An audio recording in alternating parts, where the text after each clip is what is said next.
you're looking to dive into topics on how to live a happier, healthier, more fit, and long lifespan, then you've come to the right podcast. Livin the Dream with me, Coach Damian Evans. Together, we will explore the topics on all things health, fitness, and wellness. Together, we will be lifelong learners on this journey to living the ultimate dream. What up, Dream Team? Coach D here coming at you from beautiful sunny San Diego, and welcome back to the Livin the Dream podcast. We are going to kickstart the week off with the right mindset to conquer your goals and to live your dream life. And let me start with a quick story. A few weeks ago, I was sitting in a restaurant watching a group of teenagers hang out, except they weren't really hanging out. They were sitting next to each other. Their shoulders were slouching, their heads were down, and their thumbs were scrolling. Not talking, not laughing, not really connecting, just scrolling. And as I watched, something hit me. They were not choosing what they were consuming. It looked like it was being chosen for them. Not by their values, not by their goals, not by who they wanted to become, but by an algorithm that doesn't care if they grow. It only cares if they stay. And I thought, holy shit, this is exactly what's happening to millions of adults right now, not just teenagers, not because we're weak, not because we lack discipline, but because the platforms that they use, that we use, have been engineered with billions, I say that with a letter B, with billions of dollars of behavioral science to hijack their attention and our identity. And if we don't wake up, we are going to hand over our mental health. We're handing over our self-worth and our entire emotional landscape to these companies whose number one metric is, how long can we keep these people scrolling? Today's episode is about taking that power back. This is Mindset Monday, and today you're going to learn how to control the algorithm instead of letting it control you.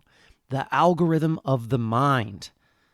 We're going to take back control of our attention, energy, and emotional health in a world designed to hijack it. Let's start with the truth. You're not addicted. You're just outmatched for now. Most people, they blame themselves. They say, I have no discipline. I get sucked in. I just can't help it. I can't stop scrolling at night. I'm a loser. I waste so much time. But the truth, you're not broken. You're not weak. You're not lazy. You're playing tug-of-war with companies that employ neuroscientists and behavioral psychologists whose sole job is to understand how your brain builds habits, forms cravings, releases dopamine, and responds to novelty, things like outrage, humor, fear, and desire. You didn't fail. Your biology did exactly what it was designed to do. Let me explain the science in a simple way here. Your brain is always learning what to want next. Your brain is always learning what to want next. Every video that you pause on when you're scrolling social media, even just for a second, it tells the algorithm, oh, they like that. Feed them more of videos that are like this. Every like, every save, every send, every comment tells the algorithm, ooh, that felt good. Give me the next hit. Every time you rewatch something, even if it's embarrassing, if it's dark, if it's chaotic, stressful, the algorithm goes, perfect. Keep them in this emotional tone. Let's start sending them posts and videos of this exact same content. And what you see repeatedly shapes your beliefs. What you see repeatedly shapes your perceptions, your biases, eventually your emotional patterns, your optimism or your pessimism, your self-worth, and eventually what you see repeatedly shapes your view of the world. This isn't metaphorical. This is literal neuroplasticity. Your feed becomes your future. That's terrifying. Listen to that again. Your feed becomes your future. Now, this can be terrifying or this can be empowering. We're going to talk a little bit about how we can take control and make this actually work for us. So we've talked about this thing called the reticular activating system on many of the previous Mindset Monday episodes. The RAS, your internal algorithm. Reticular activating system. Your brain has a filtering system called the reticular activating system, the RAS. It decides what gets your attention. Your conscious mind, it can bring in about 50 bits of information, whereas your subconscious mind, this subconscious ability to take all the stimulus coming in from everywhere, it's hundreds of folds higher than what your conscious mind can take in. So this RAS system, it decides what gets your attention out of all of that. It decides what gets ignored, and it decides what becomes emotionally charged. It's the same system that makes you suddenly notice every white Tesla that's on the road after someone points one out or after you buy one. It's the system that makes you hear your name across a very crowded room. It's the same system that makes a new parent wake up at the slightest baby noise. It's the same system that helps a basketball player sense where their teammates are on the court without looking. It is, biologically speaking, your personal algorithm. Now, here's the scary part. The content that you engage with on social media and online literally programs your RAS. If you watch negativity, the RAS looks for negativity. If you watch drama, it looks for drama. Outrage, it keeps you on edge. If you watch fear, the world starts to look very dangerous. If you watch insecurity, you begin questioning yourself. If you watch gossip, then you notice flaws in others and in yourself. If you watch toxic fitness content, you suddenly hate the way that your body looks. If you watch relationship complaints, you're going to doubt your partner. You become what you consume. As Jim Quick says, your brain is always eavesdropping on the content that you consume. And when you feed your RAS junk, it turns your mind into junk. And when your mind is full of junk, your life becomes heavy, reactive, pessimistic, overwhelmed. And not because the world is dark. It's because your internal algorithm got programmed to look for the dark. Yes, there's some crazy things going on in this world. A lot of things can improve. That is not even questionable. We all know that. But on the other end of the spectrum, there are some really rad things going on in the world with some really good people doing really good things. Meanwhile, this positive content that we know is in the world, it gets completely filtered out, even if it's right in front of you. Like, I think it's so crazy. I'm down here in San Diego. The sun is shining. It's beautiful. And people come into our studios talking about all the craziness going on in the world. But if you look right where we're at in our society, you go out and you go walk the beach, things are pretty good. Is this toxic positivity? Maybe. I think that to live on that end of the spectrum, it's a lot more beneficial than to live on the other end of the spectrum.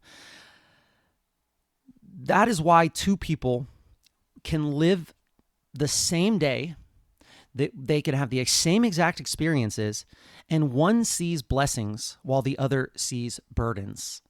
I want to be the one to decide to see the blessings. The hard truth about complaining. Right now, complaining is a national sport. It's trendy, it's baked into memes and tweets and TikToks. But here's the neuroscience. Every complaint is a repetition, and every repetition is a reprogramming of the way that your brain and mind operates. Neurons that fire together wire together. So every time you complain, your brain becomes better at noticing problems. Your RAS becomes faster at scanning for negativity. Your emotional state becomes more reactive. Your identity becomes more victim focused. Your worldview becomes narrower, darker, smaller. And that's not harmless. Literally, you're practicing this. You're rehearsing misery. And then people wonder why they wake up anxious, overwhelmed, lost. It's because their brain is following the instructions that they gave it. An example that I see every single day is I coach a group fitness class, and I see probably anywhere between 20 and 24 people, 3, 4, 5 classes in a row. And I will get to talk to every single one of those people as they come in the building. And it's so funny because some people are just programmed to go more on the negative side. Literally, they walk in and they complain about the temperature. They say it's way too cold in here. And then 5 minutes later, they're the ones that are taking off their coat saying that it's way too hot. They come in and they complain about the traffic. They come in and they complain about the coworkers. They complain about the exercises of the day. I have people that have shoulder issues, and then they complain about us putting exercises in that have shoulder strengthening exercises that can help them with their pain. And they're the ones that need it the most. They're just wired that way. And every day, day after day, they reinforce this neurological patterning. Whereas on the other side, I have people that come in, smile on their face. They were just sitting in traffic for 25 extra minutes. They come in, they say, it was a great day, the best day of my life, living the dream, all these things that where they come in with the positive attitude. They bring the energy, and it's just like that's the way that they have programmed themselves to be. This is not something that is easy to cultivate. It takes lots of time and effort and energy. And some people will tell you that being toxic when it comes to your positivity is just as bad as doing, complaining all the time.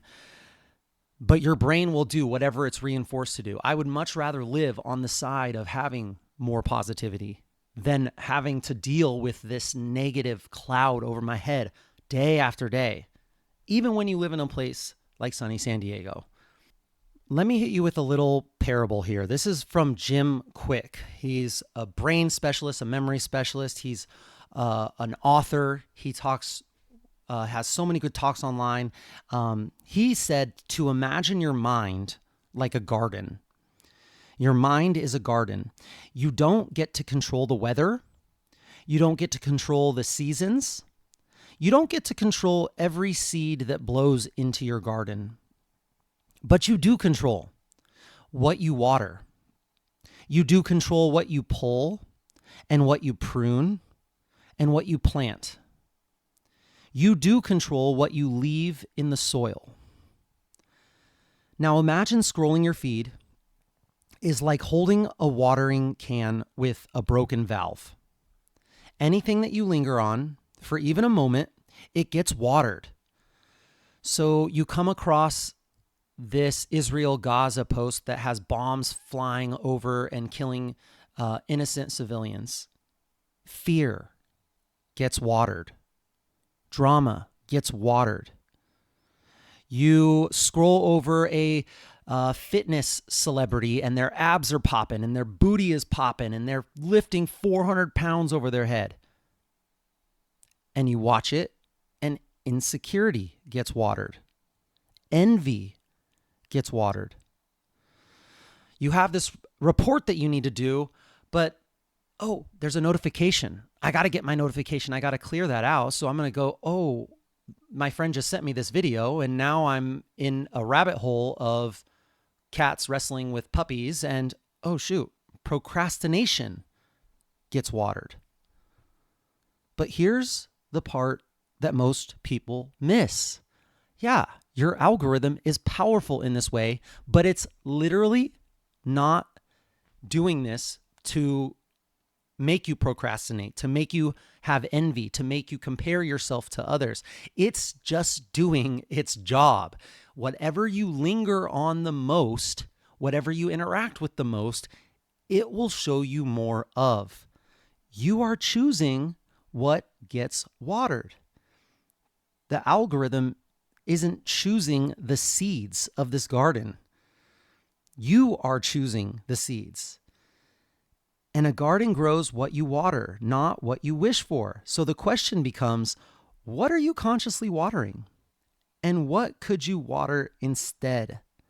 So if I can just talk a little bit about what I do with my social media, I have a very, very dedicated page for work, a dedicated page for my personal life, and a dedicated page for the podcast. And each one, I have different people that I follow. I have different things that I watch, and I have rules for what I will and won't watch on each individual one. So my coaching page is all about exercises, corrective exercises, workouts, things that will help me do my job better, so that when my members or clients ask me about knee pain or shoulder pain or an exercise that will strengthen this muscle group, I have folders and folders and folders saved of that exact thing. I literally just open it up, go to my saved folder, send them a couple videos, and it has been something that's been super powerful and impactful towards helping me be a better coach. Livin the Dream is all about growth mindset, lifelong learning, and I make sure that I save things that I think would be really cool to talk about on the podcast. My personal page is all about puppies and traveling. Puppies and traveling, and a little bit of basketball, if I'm going to be honest. So these are things that when I go to my feed and I go to my different pages, each one's has a completely different feed. And I know that when I'm on my personal page and I scroll past, even if it's a fitness thing or even if it's a growth opportunity thing, I send it to my other pages. I don't spend much time on it. I make sure that if it's anything crazy, I scroll past it. And if it's something like politics, or if it's something like a fist fight or street brawls or crazy TikTok trends, I even go to the 3 dots in the top right and I say, I'm not interested. Show me less. Hide this content. And over and over and over, and I do that. And I make sure that I stay true to my rules. And it doesn't take long. You could have a completely different feed in just a couple days of doing it this way. You just have to make sure that you have to override the desire to watch these crazy, crazy things that President Trump is saying, that the international war news is going on. Like, there are a time and a place to educate yourself on that kind of content. For me, I follow 5 or 6 different podcasts that are on either end of the spectrum when it comes to their liberalism or their conservatism. And I make sure that I get both sides of the story, and I get that through long form podcast content, because you're not going to get anything good off of short 90-second clip videos. I listen to podcasts for that kind of stuff. And then I make my own decision by listening to people that have 2 conflicting perspectives on the same topic. That's just how I personally do it. I don't use social media for that kind of stuff.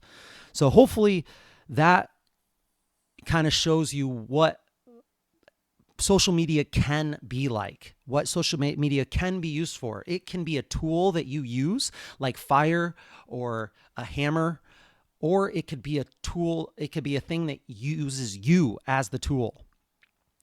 Think about this on the cosmic perspective. Think about the miracle of life right now. Let's just zoom out for a second.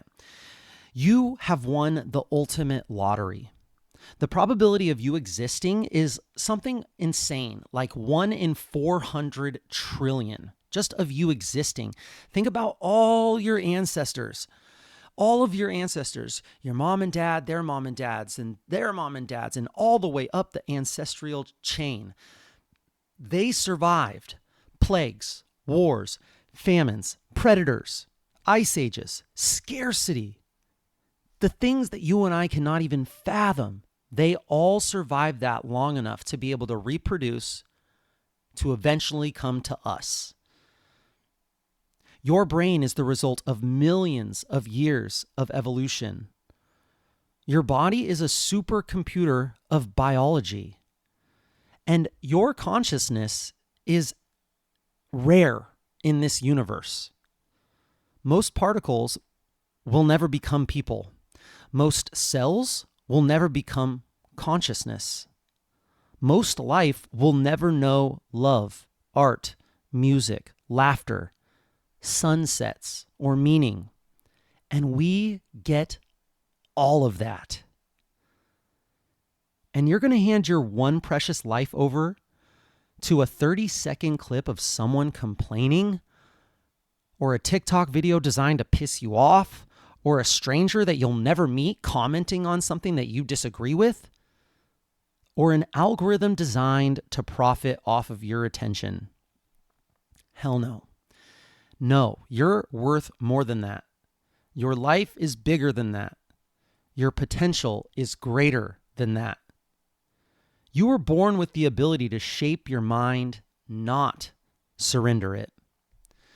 So let's talk about taking back control. This is the 5-step RAS and algorithm reset. Now let's give you the science-backed, real-world practical steps. This is where magic happens. The first thing that we're going to do here is curate our feed like our life depends on it. Because it does. For 48 hours, I want you to unfollow anything that makes you feel small. I want you to mute anything that triggers your insecurities. I want you to remove anything that steals your attention. And I want you to follow only what expands you.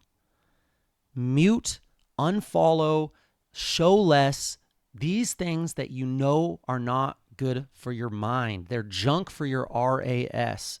Your feed should be things like learning, inspiration, fitness, wellness, mindset, comedy, like the good kind of comedy, the things that make you laugh for good reasons, creativity, love, the person that you want to be. What does their feed look like? That is what you're going to cultivate here in the next 48 hours. Your algorithm follows your identity, not your intentions. Number 2, you're going to use the 2-second rule. Anything that you do not want more of, scroll away within 2 seconds.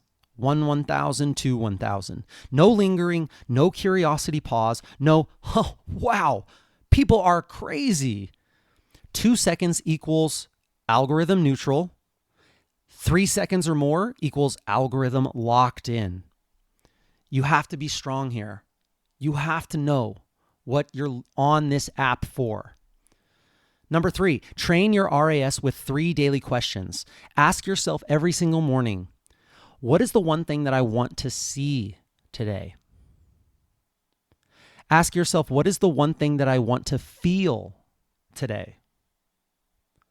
And ask yourself, what is the one thing that I want to become today? What do I want to see today? What is the one thing I want to feel today? And what is the one thing that I want to become today? Your RAS will go hunting for these. You are programming your intentional algorithm on purpose. Number 4, replace doom scrolling with growth scrolling. Before you scroll for entertainment, scroll for elevation. Go for one inspiring reel. Go for one educational reel. One health hack, one mindset reminder. This trains your dopamine system to crave empowerment rather than chaos. Change the app. Instead of TikTok, go for something like Duolingo or JumpSpeak and learn a language, learn chess, learn math, learn an instrument. What is one thing that you have been struggling with in your job that you feel like you could be more educated on? Go look for something where you can grow. Before you scroll for entertainment, scroll for elevation. And the 5th thing here is to protect the first and last 30 minutes of your day. Protect the first 30 minutes and the last 30 minutes of your day. No phone, no news, no notifications. These two windows shape your subconscious more than anything else. You wouldn't let a stranger into your bedroom at night. Why let them into your mind? So here's the final truth. You are not at the mercy of the algorithm. You are the algorithm. You're not at the mercy of the algorithm. You are the algorithm. You decide. You get to choose. What your feed says to you is what you feed your mind. You get to choose what you feed your mind. You get to choose what emotions you rehearse. You get to choose what thoughts you strengthen. You get to choose what world you perceive and what identity that you build. Your attention is your life force. Your RAS is your internal compass. And your feed, what you see, what you cultivate, your feed is just the reflection of your unconscious choices. And the moment that you take responsibility for what enters your mind, you become unstoppable. Because a mind that is intentionally programmed is a mind that becomes powerful beyond measure. So Dream Team, as you go into this week, remember, what you watch becomes what you want. What you consume becomes what you crave. And what you repeat becomes who you become. So choose wisely. Choose intentionally. Choose in alignment with the person that you're meant to be. Because this miracle of your existence deserves nothing less. Let's make this week legendary. And that's it, my friends. Thank you so much for joining me on this Mindset Monday episode of the Livin the Dream podcast. Please share the knowledge that you gain with your friends and family and hold each other accountable. If this episode inspired you, share it with a friend who could benefit from what we talked about today. To support this podcast and help it grow, please subscribe on whatever platform you're listening to this podcast on and leave a review, letting others know how this podcast has benefited you. Leave a comment on this episode, letting me know how you're incorporating this mindset shift. This is a non-cost way to help get this important wellness content into more people's ears. Tag me at livinthe_dream_podcast or at coachdamian_SD and let us know how this episode benefited you. Let us know what we missed. Let us know what we got wrong. We want to know. Message us if you have any suggestions or tips that would help your Livin the Dream team that we can discuss in future episodes. I will be right here with you working on making us stronger, happier, and healthier humans. Until next time, friends, keep living the dream.